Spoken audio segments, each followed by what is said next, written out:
Oke, jadi pada kesempatan kali ini kita akan membahas tentang bagaimana menentukan populasi, sampel, dan teknik sampling. Nah, ini semuanya ada di bab 3, bagian metode penelitian. Nah, jadi seperti biasa, sebelum kalian mengerjakan proposal penelitian, maka kamu harus tahu apa-apa saja aspek yang harus kalian penuhi. Nah, khusus untuk mengerjakan bab 3 metode penelitian, maka di situ ada subbab populasi, sampel, dan teknik sampling, atau bagaimana cara melakukan pengambilan sampel.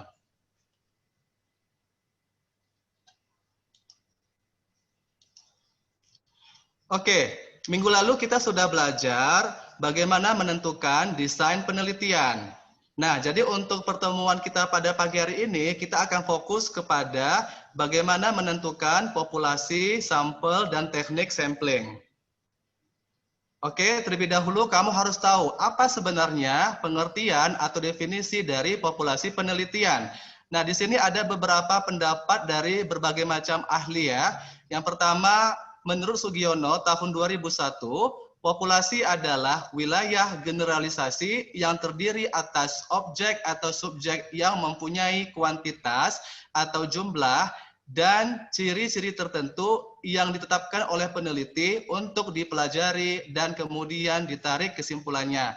Nah, maksudnya di sini harus ada objek atau subjek yang diketahui jumlahnya maupun gejala-gejala atau ciri-cirinya. Nah, sedangkan menurut Margono tahun 2004, populasi adalah seluruh data yang menjadi perhatian kita sebagai peneliti dalam suatu ruang lingkup dan waktu yang kita tentukan. Nah, kita bisa menentukan waktunya sendiri.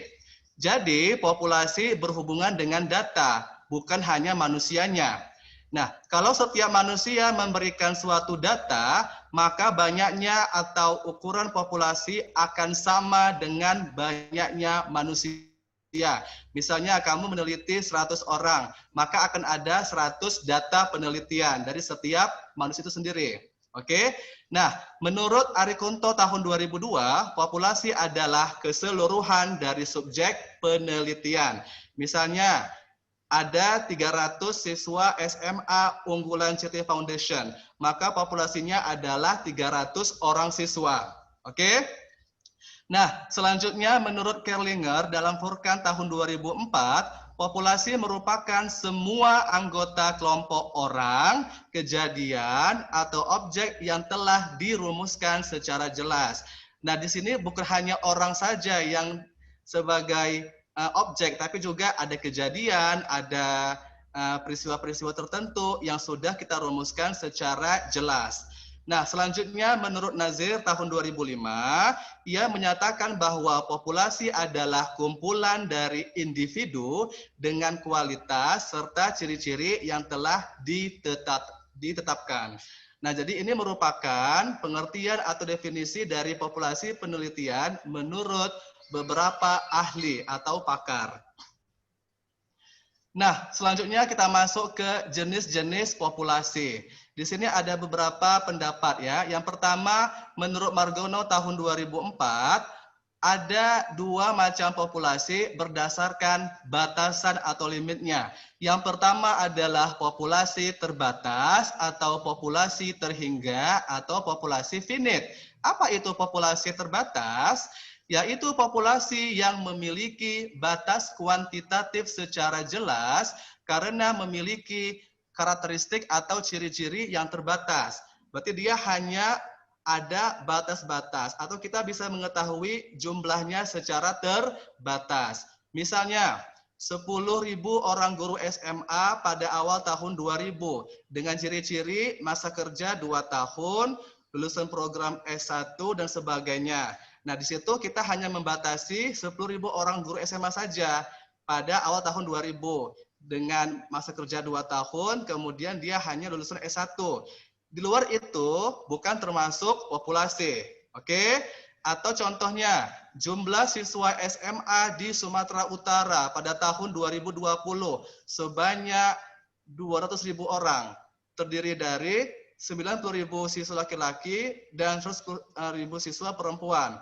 Berarti di sini populasinya hanya 200.000 orang siswa pada tahun 2020. Oke. Nah, ini disebut dengan populasi terbatas.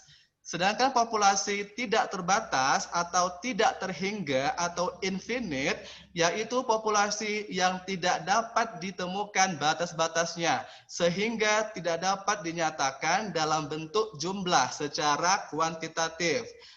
Nah, berarti di sini jumlahnya tidak terbatas atau sangat banyak. Misalnya, guru di Indonesia, yang berarti jumlahnya harus dihitung sejak guru pertama ada sampai sekarang dan yang akan datang.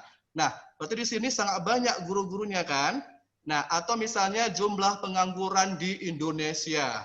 Oke, kita memiliki 34 provinsi.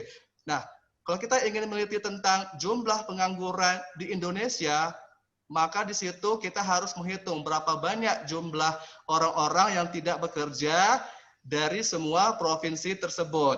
Nah, berarti di sini sangat banyak populasinya ya. Nah, selanjutnya kita masuk ke jenis-jenis populasi yang kedua, yaitu populasi teoretis atau theoretical population, yaitu sejumlah populasi yang batas-batasnya ditetapkan secara kualitatif, ya, secara kualitatif. Kemudian agar hasil penelitian berlaku juga bagi populasi yang lebih luas. Oke, nah berarti di sini populasinya secara kualitatif ya. Misalnya guru SMA berumur antara 25 sampai 40 tahun, program S1, skripsi dan sebagainya. Nah, berarti di sini kita hanya membatasi pada guru SMA saja. SMP tidak boleh, SD tidak boleh. Usianya hanya 25 sampai 40 tahun. Di luar itu tidak boleh, bukan termasuk populasi teoritis. Programnya S1 saja, nggak boleh S2, nggak boleh S3. Kemudian dia skripsi, bukan tesis, bukan disertasi. Nah, berarti di sini kita sudah membatasi populasinya secara kualitatif atau secara karakteristik sesuai dengan apa yang ingin kita teliti. Oke? Nah, sedangkan populasi yang tersedia atau accessible population, yaitu sejumlah populasi yang secara kuantitatif, nah, kuantitatif dapat dinyatakan dengan tegas. Berarti di sini ada jumlahnya, ada kuantitasnya. Misalnya, guru SMA sebanyak 1.000 orang di Kota Medan terdiri dari guru-guru yang memiliki ciri-ciri yang telah ditetapkan dalam populasi teoritis. Nah, di sini ada perbedaan antara populasi teoritis dengan populasi yang tersedia. Kalau tadi yang teoritis, kita nggak tahu berapa jumlahnya. Kita nggak tahu berapa kuantitasnya, hanya menjelaskan tentang ciri-ciri saja. Sedangkan untuk yang populasi tersedia, jelas jumlahnya. Misalnya ada 1.000 orang guru SMA dengan ciri-ciri yang ada pada populasi teoritis. Oke? Nah, yang ketiga, menurut Margono tahun 2004 ada dua populasi, yaitu populasi homogen dan populasi heterogen. Nah, sesuai dengan istilahnya, homogen artinya sama, sedangkan heterogen artinya berbeda atau bervariasi. Oke, kita bahas satu persatu. Populasi homogen yaitu populasi yang unsur-unsurnya memiliki sifat yang sama sehingga tidak perlu dipersoalkan, nggak perlu dipermasalahkan jumlahnya secara kuantitatif.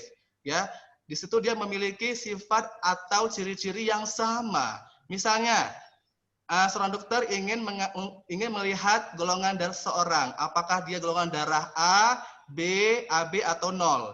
Maka ia cukup mengambil satu tetes darah saja. Dia hanya mengambil sampel darah saja.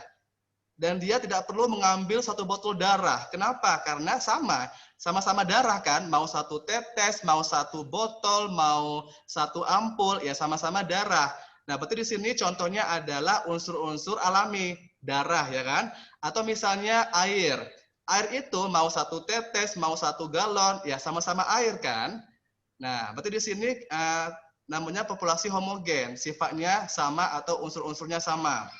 Nah, sedangkan populasi heterogen, yakni populasi yang unsur-unsurnya memiliki sifat atau keadaan yang bervariasi atau berbeda atau beragam, sehingga perlu ditetapkan batas-batasnya.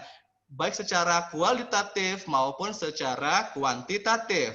Nah, contohnya, kalau kamu ingin melaksanakan penelitian di bidang sosial, maka di situ objeknya adalah berbeda. Misalnya manusia atau gejala-gejala kehidupan seseorang. Nah, kalau di situ objeknya manusia, maka itu disebut dengan populasi yang heterogen. Nah, dengan demikian, untuk siswa kita di sini, itu biasanya siswa tersebut lebih merujuk kepada populasi yang heterogen karena dia berbeda, sifatnya berbeda, jenis kelaminnya berbeda, kemudian rasnya dan sebagainya. Oke? Nah, ini merupakan jenis-jenis populasi. Oke, satu lagi. Ada populasi umum, ada populasi target. Apa itu populasi umum menurut si Sukma Dinata tahun 2009? Populasi umum atau general population adalah seluruh subjek penelitian. Seluruh subjek penelitian. Berarti semuanya ya. Contohnya, seluruh siswa SMA unggulan CT Foundation. Dari kelas 10, 11, 12. Itulah yang disebut dengan populasi umum. Kalau kita berbicara pada batas sekolah kita ya.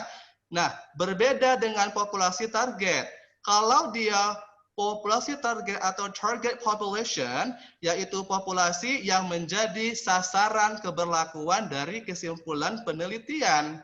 Nah, misalnya kamu ingin meneliti tentang hasil belajar siswa kelas 10. Berarti di situ yang kamu teliti hanya siswa kelas 10. 10 Mendel, Dalton, kemudian Einstein, dan sebagainya ya. Jadi ada 4 kelas 10 yang ada di sekolah kita. Oke, jadi Bapak ulangi, populasi umum itu adalah seluruh subjek penelitian, sedangkan populasi target adalah populasi yang menjadi sasaran atau target dari keberlakuan kesimpulan. Nah, kesimpulannya adalah apabila kamu di situ hanya fokus kepada penelitian di seluruh siswa kelas 10, maka hasil penelitian kita tidak berlaku bagi siswa di luar kelas 10. Jadi kelas 11 dan 12 itu bukan termasuk populasi target. Oke? Nah, selanjutnya kita sudah membahas tentang populasi. Nah, sekarang kita masuk ke sampel penelitian. Nah, kalau itu populasi adalah keseluruhan, maka sampel itu adalah bagian dari populasi. Oke? Nah, menurut Ari Kunto tahun 2002 dan Furkan tahun 2004, sampel adalah sebagian atau wakil populasi yang diteliti. Oke, jadi sampel adalah sebagian kecil atau wakil populasi yang kita teliti. Kemudian menurut Margono tahun 2004, sampel adalah sebagai bagian dari populasi yang diambil menggunakan cara-cara tertentu, menggunakan teknik-teknik tertentu. Nah, artinya kalau kita ingin mengambil sebuah sampel, nggak boleh sembarangan, harus ada rumus statistiknya, harus ada tipe-tipe samplingnya, harus ada teknik samplingnya. Jadi, kalau kita ingin melakukan sebuah penelitian, kita mengambil sampel itu harus menggunakan rumus atau teknik, nggak boleh asal-asalan. Oke? Nah, selanjutnya Sugiono tahun 2001 menyatakan bahwa sampel adalah sebagian dari jumlah dan ciri-ciri yang dimiliki oleh sebuah populasi. Apabila populasinya besar dan peneliti tidak mungkin mempelajari semua yang ada pada populasi, misalnya karena mungkin dana terbatas, kita nggak punya tenaga yang banyak, atau waktunya akan terbuang sia-sia, maka peneliti hanya menggunakan sampel saja dari seluruh populasi. Nah, misalnya kamu ingin meneliti tentang motivasi belajar siswa kelas 10. Kelas 10 ada 4 kelas kan? Nah, agar kamu tidak meneliti semua motivasi di kelas 10, kamu cukup mengambil beberapa kelas saja menggunakan rumus-rumus. Misalnya, dari 4 kelas itu, kamu hanya fokus kepada 2 kelas saja. Maka yang diambil adalah 2 kelas. Nah, itu disebut dengan sampel. Sampelnya adalah 2 kelas, populasinya adalah 4 kelas 10. Oke. Nah, untuk itu, sampel yang diambil harus benar-benar mewakili atau representatif. Nggak boleh asal. Artinya sesuaikan dengan apa yang ingin kamu teliti. Variabelnya apa. Kemudian apakah sesuai dengan ciri-ciri siswa yang kamu teliti atau tidak. Nah, di sini sebetulnya bukan hanya siswa ya, tapi juga banyak. Misalnya tumbuh-tumbuhan boleh, kemudian boleh tentang tes tentang instrumen dan sebagainya. Oke. Nah, selanjutnya menurut Sukmadinata tahun 2009, sampel adalah sebagian dari jumlah dan karakteristik yang dimiliki oleh populasi penelitian. Sampel adalah kelompok kecil yang secara nyata atau signifikan diteliti dan ditarik kesimpulannya.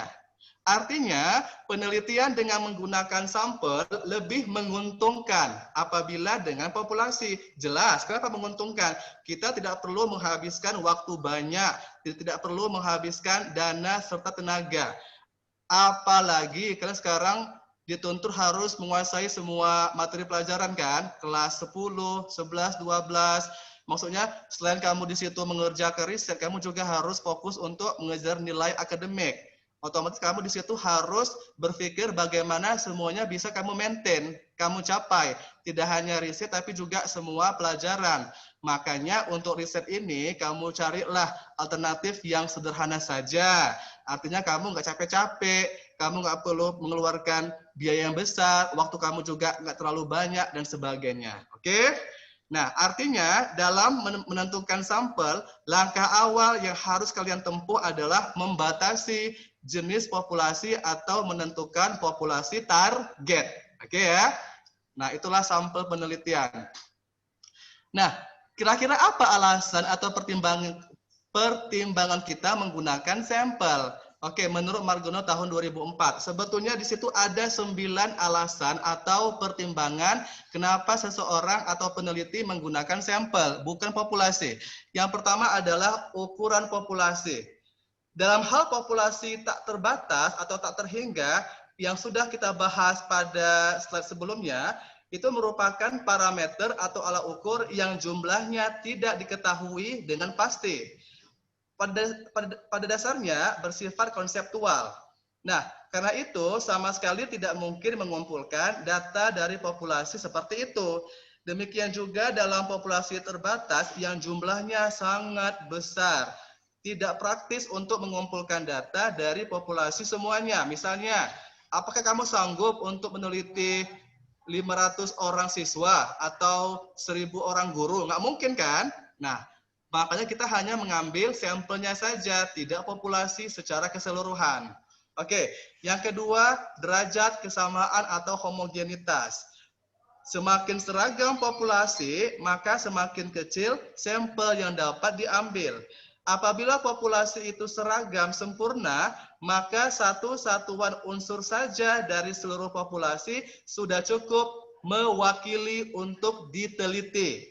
Sebaliknya, apabila populasi itu secara sempurna tidak seragam atau tidak homogen, maka hanya pencacahan lengkaplah yang dapat memberikan gambaran secara representatif. Artinya, kalau kamu menggunakan populasi yang seragam, maka sampel yang kamu ambil lebih sedikit. Itu lebih menguntungkan kita kan, menghemat waktu, tenaga, dan biaya. Oke, yang ketiga, rencana analisis atau analysis planning. Apa itu? Ada kalanya besarnya sampel sudah mencukupi sesuai dengan presisi atau ketelitian yang dikehendaki. Tetapi kalau dikaitkan dengan kebutuhan analisis, maka jumlah sampel tersebut kurang mencukupi. Misalnya, kita ingin menghubungkan tingkat pendidikan. Kalau kita membagi tingkat pendidikan secara rinci, misalnya SMA, ya kan? SMA, kemudian yang belum tamat SD, yang belum tamat SMP, dan sebagainya. Mungkin tidak cukup dengan mengambil responden sebanyak 50 orang.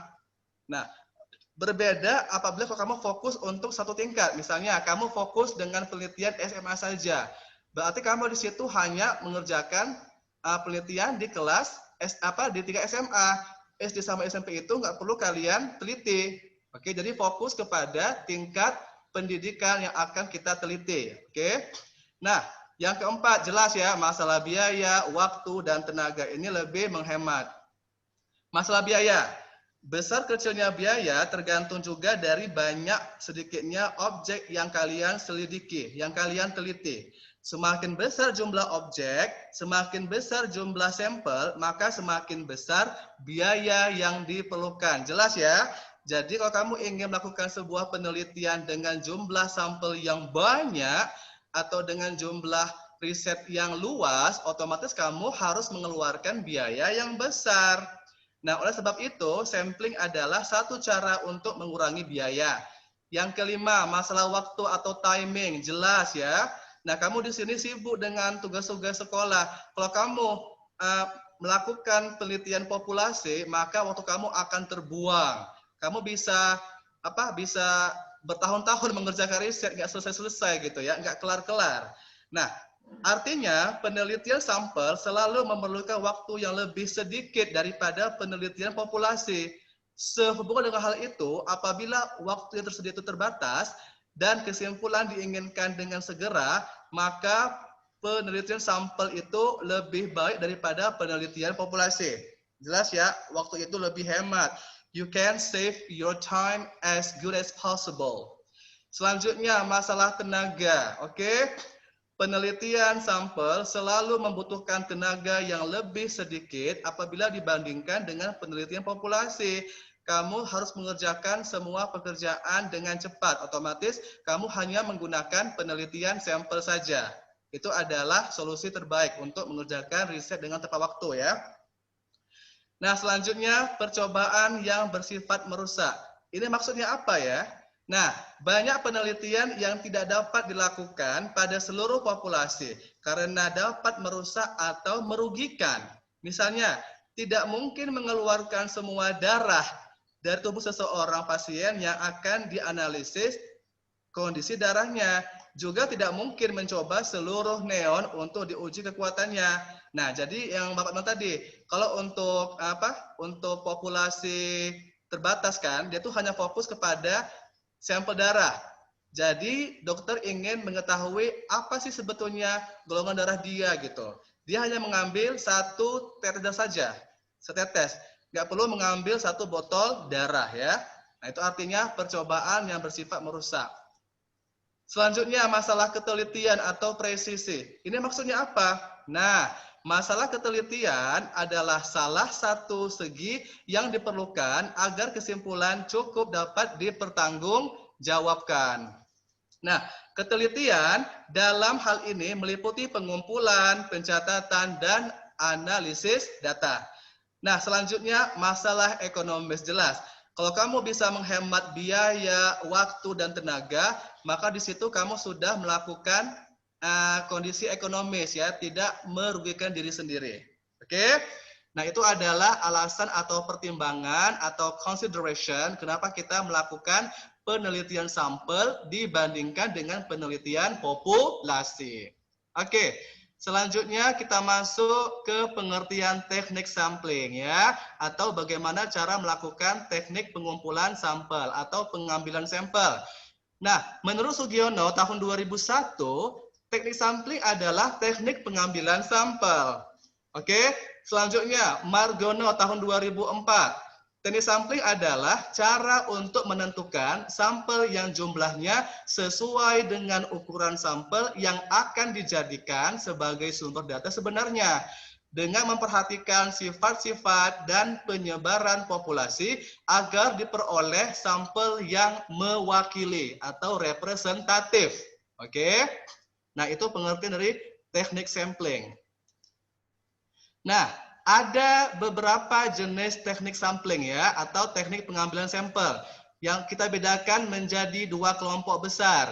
Yang pertama adalah probability sampling, yang kedua adalah non-probability sampling. Nah, untuk probability sampling di sini ada 4 jenis. Yang pertama adalah simple random sampling, yang kedua proportionate stratified random sampling, yang ketiga disproportionate stratified random sampling, yang keempat adalah area atau cluster sampling atau sampling menurut daerah atau wilayah. Nah, sedangkan non probability sampling ada 6. Yang pertama, sampling sistematis atau systematic sampling. Yang kedua, sampling kuota atau quota sampling. Yang ketiga, sampling accidental atau accidental sampling. Kemudian purposive sampling, sampling jenuh, dan snowball sampling. Oke, kita bahas satu persatu ya. Nah, apa itu probability sampling? Sesuai dengan istilahnya, probability. Apa itu probability? Probabilitas atau peluang. Nah, nanti kalian akan belajar tentang teori kemungkinan atau peluang di matematika ya. Nah, sebetulnya untuk itu dia sangat erat kaitannya dengan pelajaran probabilitas di matematika dengan cara pengambilan sampel berdasarkan probability sampling ya. Oke, menurut Sugiono tahun 2001, probability sampling adalah teknik sampling yang memberikan peluang atau kemungkinan yang sama bagi setiap unsur atau anggota populasi untuk dipilih menjadi anggota sampel. Nah, tadi ada 4 kan? Oke, yang pertama kita bahas dulu ya, simple random sampling. Di sini kata kuncinya adalah simple. Simple artinya sederhana. Random artinya acak. Oke. Nah, menurut Sugiono tahun 2001, pengambilan sampel anggota populasi dilakukan secara sederhana, secara simple dan acak atau random tanpa memperhatikan strata atau tingkatan-tingkatan yang ada dalam populasi tersebut. Nah, berarti di sini kita lakukan secara acak dan sederhana. Oke, itu keywords-nya atau kata kuncinya. Sedangkan menurut Margono tahun 2004, simple random sampling adalah teknik untuk mendapatkan sampel yang langsung dilakukan pada unit sampling. Oke, contohnya kamu bisa mengambil sampel tersebut menggunakan koin. Ya, kamu bisa melempar koin, bisa melempar dadu, bisa melakukan undian atau lotre, bisa menggunakan blindfolded atau metode tutup mata ya, namanya blindfolded, atau random tables atau menggunakan tabel acak. Nah, di sini kamu perhatikan gambar untuk teknik simple random sampling menurut Sugiono ya. Nah, di sini usahakan populasinya harus homogen, harus sama. Jumlahnya harus sama, kemudian jenis kelaminnya harus sama, apakah laki-laki atau perempuan, kemudian ekonominya dan semuanya yaitu harus homogen dulu. Kemudian dari populasi itu kita ambil secara random atau acak. Nah, dari semua populasi itu baru kita ambil sampelnya.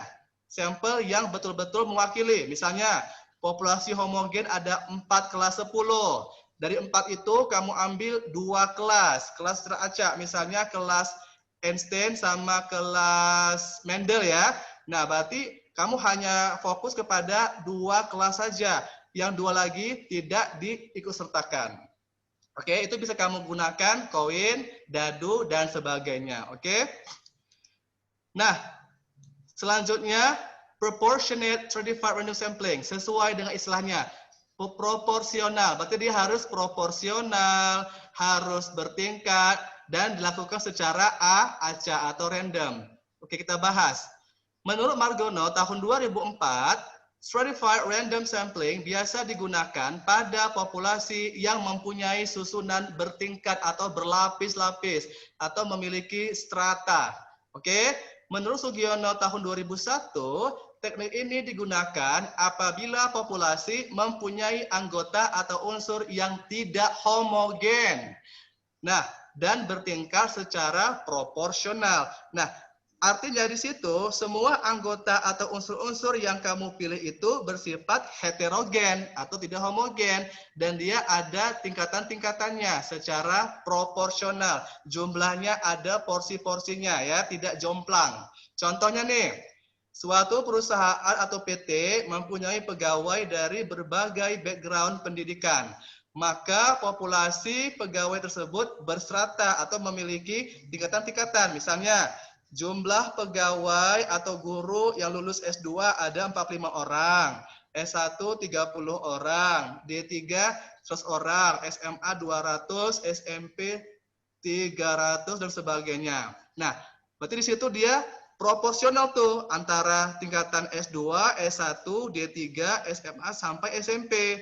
Nah, jumlah sampel yang harus diambil meliputi strata pendidikan yang diambil secara proporsional, secara jumlahnya nih ya kan.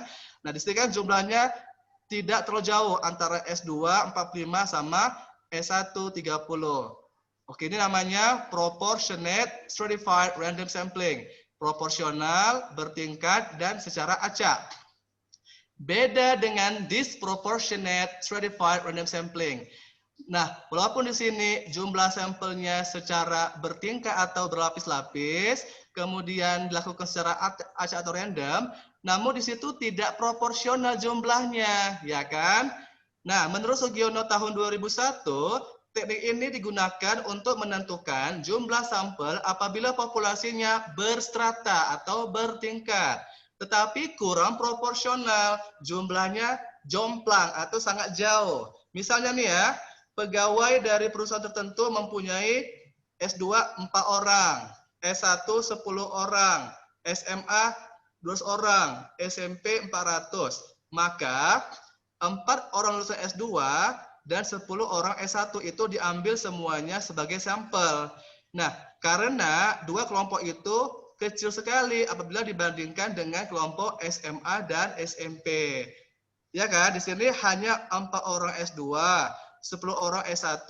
Ini sangat kecil apabila kamu bandingkan dengan jumlah lulusan SMA sama SMP yang ratusan.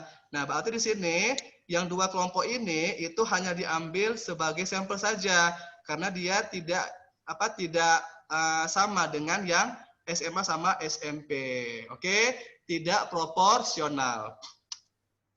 Oke, selanjutnya cluster sampling atau area sampling disebut juga dengan cluster random sampling. Nah, di sini keywords-nya adalah cluster. Cluster artinya gugus-gugus atau wilayah-wilayah ya. Nah, menurut Margono tahun 2004, teknik ini digunakan apabila populasi tidak terdiri dari individu-individu, melainkan terdiri dari kelompok-kelompok individu atau cluster. Nah, area sampling digunakan untuk menentukan sampel apabila objek yang akan diteliti atau sumber data sangat luas. Misalnya, penduduk dari suatu negara, provinsi atau kabupaten, itu kan sangat luas, sangat banyak. Nah, jadi untuk menentukan penduduk mana yang akan kamu jadikan sebagai sumber data, maka pengambilan sampelnya berdasarkan daerah populasi yang sudah kamu tetapkan. Contoh, dari 34 provinsi di Indonesia, kamu misalnya hanya fokus kepada provinsi Sumatera Utara kan, Sumut misalnya. Nah, Sumut itu ada banyak kabupaten. Nah, jadi kamu di situ bisa mengambil sampel dari seluruh data yang ada di Sumatera Utara. Jangan sampai kamu melakukan penelitian semuanya gitu. Nanti kamu capek, kamu akan capek, butuh biaya dan sebagainya. Jadi kamu di situ hanya mengambil sampel dari beberapa orang yang ada di Sumatera Utara secara random, misalnya ya, gitu. Nah, kemudian Sugiono tahun 2001 memberikan contoh nih ya. Apa yang tadi? Indonesia terdapat 34 provinsi dan sampelnya akan menggunakan 10 provinsi. Maka pengambilan 10 provinsi itu dilakukan secara random atau acak. Tetapi perlu diingat, karena provinsi itu berstrata, maka pengambilan sampelnya perlu menggunakan stratified random sampling. Misalnya ada provinsi Sumatera Utara, Sumatera Barat, Sumatera Selatan, Aceh, dan sebagainya. Jadi kamu tidak harus meneliti semua provinsi. Fokus kepada provinsi yang representatif, yang sesuai sama penelitian kamu. Oke? Nah, contoh lainnya menurut si Margono tahun 2004. Apabila penelitian dilakukan terhadap populasi siswa SMA, misalnya di Kota Medan ya, kamu tinggal di Sumatera Utara, kamu melakukan riset di Kota Medan misalnya. Untuk random tidak dilakukan langsung pada semua siswa SMA, tetapi pada sekolah atau kelasnya sebagai kelompok atau klaster, ya kan? Nah, berarti di sini tidak semua siswa SMA di Medan kamu teliti, kamu hanya fokus kepada sekolahnya di mana atau kelas berapa.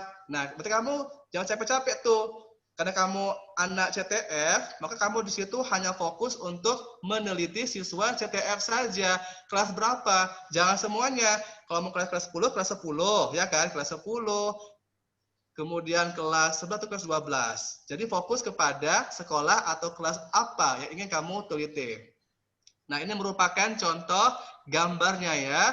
Nah, di sini populasi daerah ada A, B, C, D, E, F, G, H, I. Kemudian diambil secara acak atau random. Dari ini semua dari A sampai I. Kemudian terambillah A sampai A, C, D, F, G. Ya kan, acak kan? Ada 5 nih. Nah, kemudian dari ini, dari kelima sampel ini, kamu ambil lagi secara random. Oke, kamu ambil lagi beberapa jumlah individunya saja. Nah, berarti di sini ada 3 tahapan ya. Ada populasi daerah, kemudian di situ kamu ambil secara random dari beberapa populasi ini, kemudian kamu ambil lagi individunya supaya dia lebih sedikit ya, tidak terlalu luas. Nah, tadi yang pertama kita udah membahas tentang probability sampling. Yang kedua, kita akan membahas tentang non-probability sampling. Di situ ada kata non-nya ya.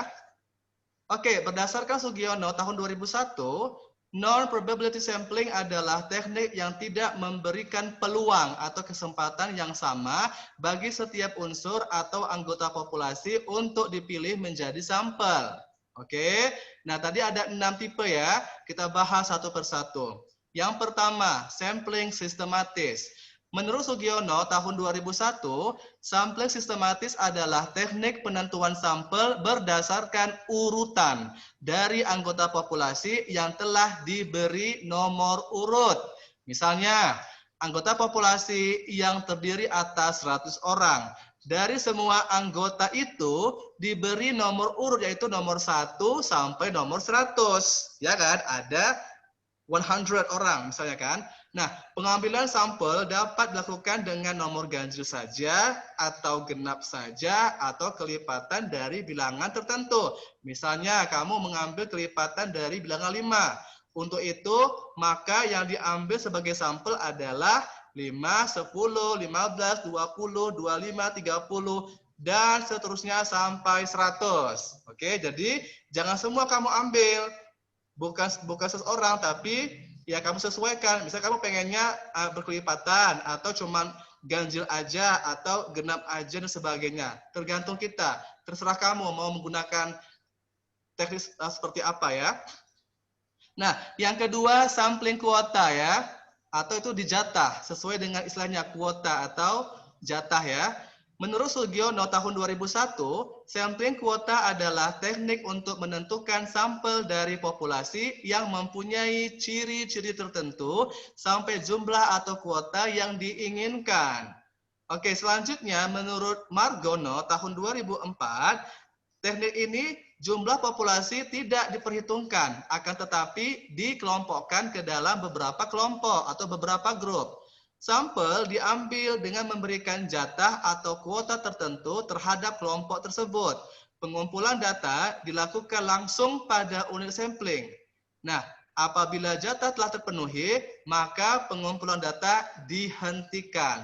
So you can stop to collect the data apabila jatahnya sudah terpenuhi atau kuota sudah terpenuhi. Contohnya, for example, apabila kamu melakukan penelitian terhadap siswa kelas 10 yang hanya berminat pada olimpiade saja dan penelitian dilakukan secara kelompok, nah setelah jumlah sampel ditentukan 100 orang dan jumlah anggota peneliti berjumlah 4 orang, maka setiap anggota peneliti dapat memilih sampel secara bebas, secara suka-suka, sesuai dengan ciri-ciri yang sudah ditentukan, khusus untuk siswa olimpiade saja, sebanyak 25 orang. Kenapa? Karena misalnya, walaupun ada 100 orang siswa kelas 10, tetapi tidak semuanya berminat untuk olimpiade, tidak semuanya lolos seleksi. Maka dari 100 itu yang terpilih hanya 25 orang saja. Nah, itu namanya sampling kuota sesuai dengan jatahnya. Oke? Nah, selanjutnya accidental sampling. sesuai dengan istilahnya. Apa itu accidental? Kecelakaan atau secara kebetulan. Nah, menurut Sugiono tahun 2001, accidental sampling adalah teknik penentuan sampel berdasarkan kebetulan, yaitu siapa saja yang secara kebetulan bertemu dengan peneliti dapat digunakan sebagai sampel. Apabila dipandang orang yang kebetulan ditemui itu cocok sebagai sumber data, ya kan? Berarti tanpa kita rencanakan, tiba-tiba saja kamu jumpa sama orang, ini kayak cocok ya untuk sebagai data kita, kamu ambil misalnya. Boleh-boleh saja. Oke. Nah, Margono tahun 2004. Dalam teknik ini, pengambilan sampel tidak ditetapkan terlebih dahulu. Peneliti langsung mengumpulkan data dari unit sampling yang kamu temui. Misal kamu jumpain di jalan, kamu jumpain di mall, kamu jumpain di sekolah, atau dimanapun itu, boleh kamu ambil, kamu tarik sebagai sampel penelitian kamu. Namanya accidental atau incidental. Contohnya, penelitian tentang pendapat umum mengenai pemilihan umum atau pemilu presiden misalnya, dengan mempergunakan setiap warga negara Indonesia yang telah dewasa sebagai unit sampling. Nah, peneliti mengumpulkan data langsung dari setiap orang dewasa yang dijumpainya sampai jumlahnya sudah terpenuhi. Paham ya? Misalnya kamu pengen mengetahui tentang bagaimana sih pendapat warga tentang pemilu presiden, gitu kan? Nah, ketika kamu sebagai seorang peneliti ingin melakukan sampling, kamu tinggal jumpain aja orang-orangnya. Yang penting dia punya hak untuk memilih, dia sudah akil baligh, sudah dewasa, dan memiliki hak untuk memilih capres atau cawapres, maka dia bisa kamu jadikan sebagai sampel penelitian kamu. Oke? Nah, selanjutnya purposive sampling. Ini merupakan teknik sampling untuk penelitian Bapak sebagai kadif ya. Waktu Bapak mengerjakan tesis, saya menggunakan purposive sampling. Oke, itu sebagai informasi aja ya. Nah, menurut Sugiono tahun 2001, purposive sampling adalah teknik penentuan sampel dengan pertimbangan atau tujuan tertentu. Sesuai dengan katanya, purpose. Purposive artinya tujuan. Oke? Nah, selanjutnya, Margono tahun 2004. Pemilihan sekelompok subjek dalam purposive sampling didasarkan atas ciri-ciri tertentu yang dipandang mempunyai sangkut paut yang erat dengan ciri-ciri populasi yang sudah diketahui sebelumnya. Oke, unit sampel yang dihubungi disesuaikan dengan kriteria-kriteria tertentu yang diterapkan berdasarkan tujuan penelitian. Nah, it means berarti kamu di situ udah tahu sebetulnya, ya, apa saja sampel-sampel yang kamu ambil. Kamu sudah mengetahui sebelumnya sesuai sama kebutuhan dan tujuan penelitian kamu. Ya kan? Misalnya gini, kamu melakukan penelitian tentang bagaimana sih kedisiplinan dari seorang pegawai atau seorang guru misalnya. Maka sampel yang dipilih adalah orang-orang yang ahli dalam bidang kepegawaian saja. Atau misalnya kamu ingin meneliti bagaimana motivasi belajar siswa SMA.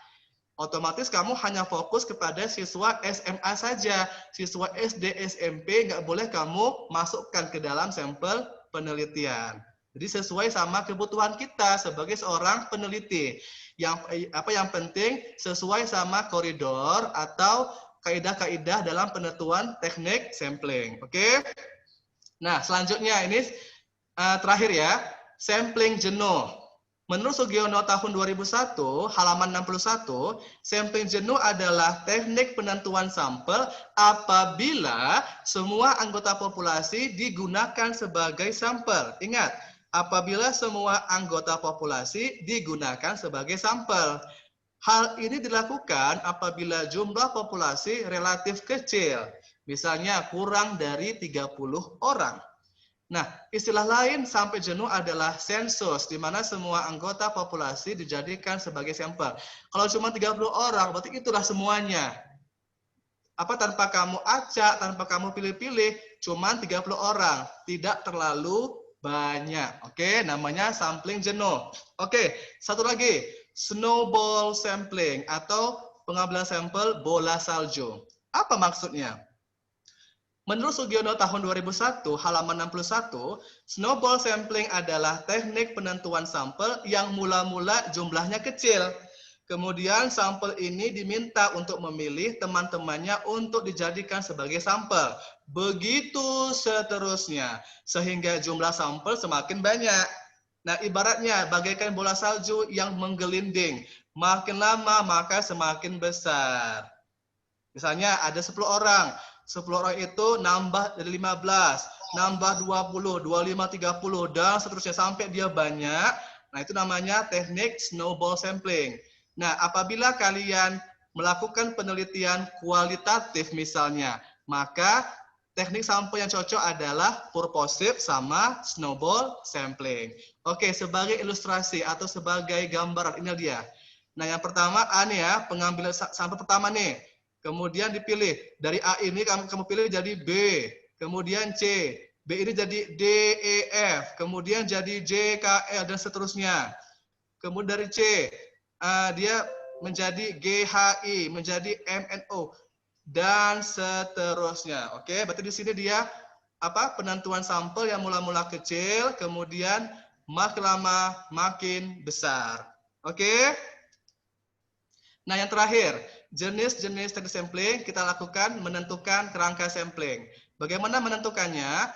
Menurut Margono tahun 2004, sebuah kerangka sampling yang baik harus memenuhi persyaratan sebagai berikut. Yang pertama, harus meliputi seluruh unsur sampel, tidak boleh ada unsur yang tertinggal. Kalau tertinggal, kamu ulangi lagi. Yang kedua, tidak ada unsur sampel yang dihitung 2 kali. Jadi hanya dihitung sebanyak 1 kali saja. Yang ketiga, harus up to date, harus yang terbaru. Kemudian, batas-batasnya harus jelas. Misalnya, fokus ke batas wilayah, atau batas provinsi, atau batas sekolah. Jelas dia. Kemudian, siapa-siapa saja yang menjadi sampel harus jelas, harus representatif. Yang terakhir, harus dapat dilacak di lapangan. Jadi, hendaknya tidak terdapat beberapa tempat dengan nama yang sama. Misalnya gini, kamu meneliti tentang tentang motivasi belajar di sekolah A misalnya. Jadi jelas apa nama sekolahnya, lokasinya di mana. Tidak boleh ada nama sekolah yang sama. Atau nama desa, misalnya desa Karangsari. Pastikan nama desanya hanya satu, nggak boleh double. Kenapa? Agar tidak terjadi namanya ambiguitas atau kebingungan peneliti. Jadi tempatnya dapat kamu akses, bukan pelosok sana. Misal kamu tinggal di Sibolga, ya kamu tinggal meneliti di Sibolga saja, jangan jauh-jauh ke Medan. Jauh kan? Atau misalnya kamu tinggal di Medan, tiba-tiba kamu meneliti di Sipiongot, nggak mungkin jauh sekali. Jadi pastikan tempatnya bisa kamu lacak, bisa kamu akses dengan mudah. Oke semuanya? Oke, terima kasih atas perhatiannya. Thank you so much for your attention. Nah, demikianlah presentasi saya tentang menentukan populasi, sampel, dan teknik sampling.